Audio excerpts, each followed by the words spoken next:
You see, you need to learn from history.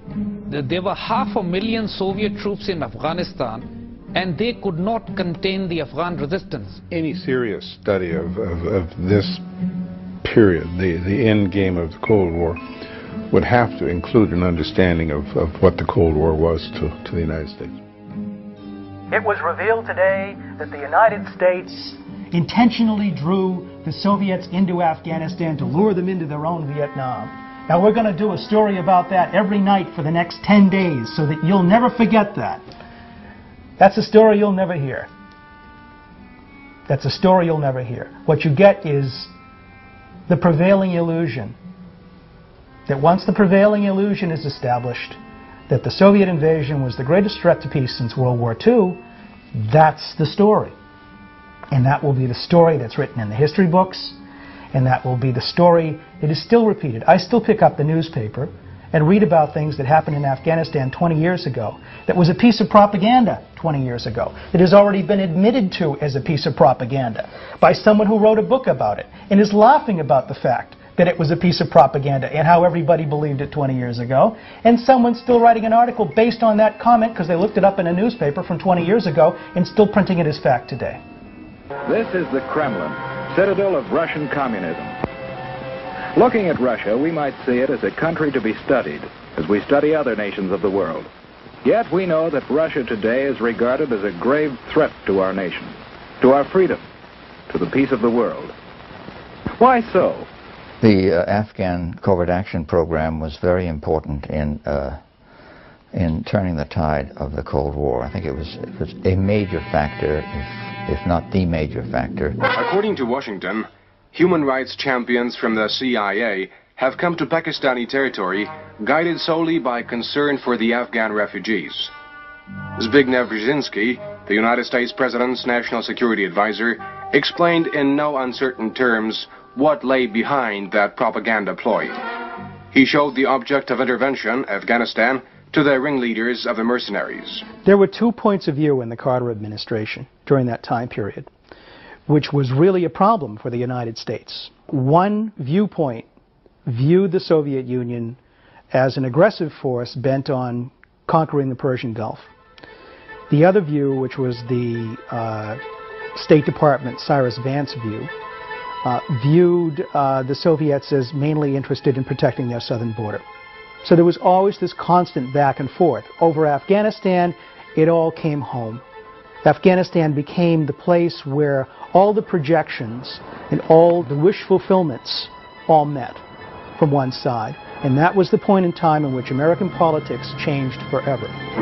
The reality was that we were going to do our thing there until we got our satisfaction out of it. We, the West, we, the coalition, we, the United States, and got the Soviets out of there. And then we were going to leave the area.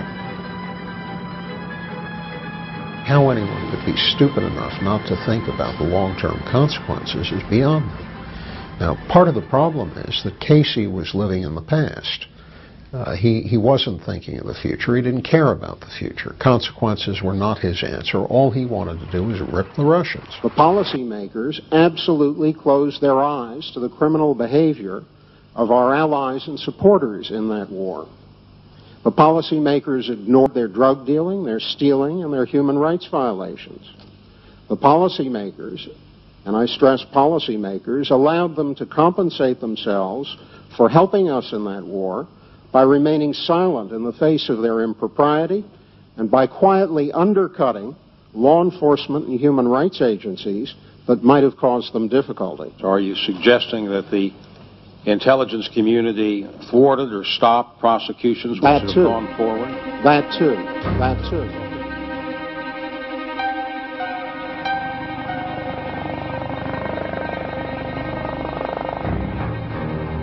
Milt Bearden came into the picture as the chief in Islamabad, a very effective and credible CIA officer. How did you get involved in the Afghan jihad or operation, and in what capacity? In the spring of 1985, Bill Casey, who was at that time the director of CIA, tapped me to go out and take over the program for CIA in Pakistan, which was where we managed what we called a covert action program to assist the Mujahideen. He was a deeply moral man, which a lot of people don't understand.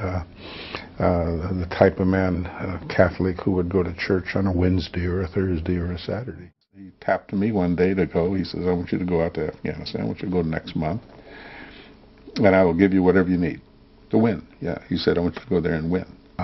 He believed we'd reached a point to where fighting to the last Afghan to bleed the Soviets in Afghanistan was no longer moral. He gave me the Stinger missiles and $1 billion.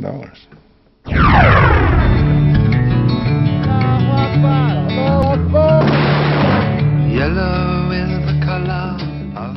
Did you have many obstacles in distributing the arms to the Mujahideen? Not as many as people would say. The reality is if you could get the weapons inside the country, and if they didn't fall into the hands of the enemy, and they were picked up by people willing to use them to resist the Soviets, that's fine. American money and weapons now began to pour across the Pakistan border into Afghanistan. CIA agents trained the Mujahideen in the techniques of assassination and terror, including car bombing. And they gave them satellite images of Russian troops to help in their attacks.